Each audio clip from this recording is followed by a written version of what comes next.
Somebody asked me the other day if I thought that the COVID-19 situation was on the same level as some of the terrible things that have struck previous generations in America and around the world. And I thought for a while about that, and in the end I had to say no, I don't think it is. I think the gory trenches of World War I and the catastrophic blazing end of World War II in the Pacific with the atomic bomb, the agony and the confusion after Vietnam, the terrorist attacks of 9/11, I think those things had probably a little bit more punch, psychologically, culturally, socially, spiritually, than what we're experiencing now. But we're not done experiencing this time right now. We're right in the middle of it still. And so maybe I'm reflecting on it too soon.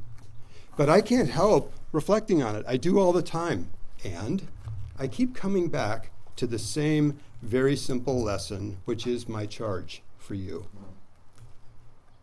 All of my planning, all of my effort, all of my insight and communication don't put me in control of anything. I have expectations and they keep not happening.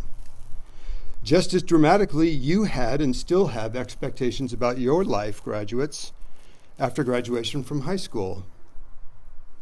Are those expectations the same now as they were 10 months ago before nobody had ever heard of COVID-19? What has happened to those expectations?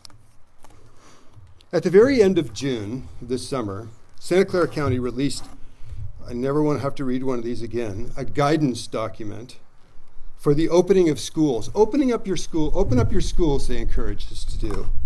Just do it safely.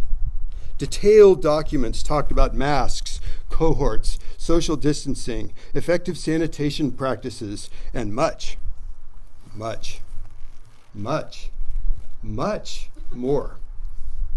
I gathered a team around me and we started working on the vast number of details, the requirements, the communications, and so on that were necessary for reopening the little Live Oak Academy campus. For at least 3 weeks, I did nothing but work on reopening.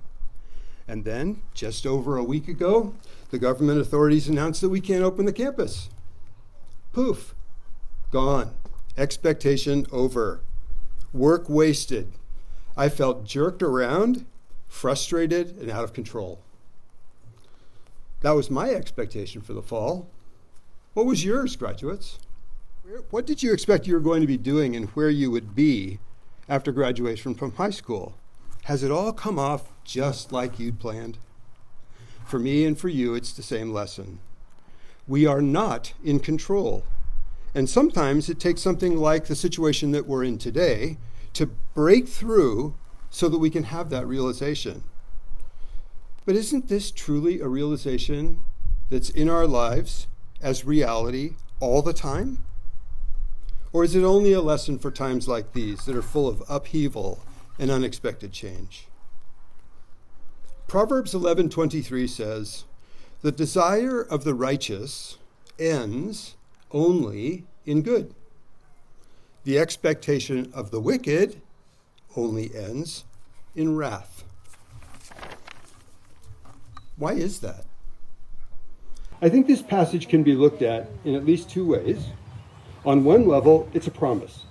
God will ultimately deliver righteousness and justice to mankind. Desires and expectations will reach their appropriate moral conclusions. But there's something else that's happening on another level in that proverb, and that's about who the righteous are and who the wicked are and what their expectations and desires are. For we can choose to be righteous or wicked, and we become more and more characterized by those choices. If we engage in righteousness, good happens. If we engage in wickedness, the results aren't so good. Combine the 2 points of view and we get this. Our focus should be on engagement with righteousness. Well, God's focus, if I may so speak, is on what happens in the end. My frustration over feeling jerked around by government authorities points at the very, very least to my spiritual immaturity. It may also point to other things, but it at least points to that. So, graduate, I want to ask you what your expectations are in life after high school. You have expectations because you are creatures endowed with reason and free will, two magnificent gifts from God. But your expectations must always also include acknowledgement of God's governance over all things, what we used to call in the good old days, his providence. What we are promised is that if we have his justice and his righteousness as our end desire, then whatever comes our way, is good. It's not about being in control. Let's face it, we're not. Paul talked about his greatest expectations in Philippians 1:20. He said, "It's my eager expectation and hope that I shall not be at all ashamed, but that with full courage, now as always, Christ will be honored in my body, whether by life or by death." Notice that he doesn't aim for control, but for courage. He doesn't seek honor for himself, not even in his very own body. He seeks honor for Christ.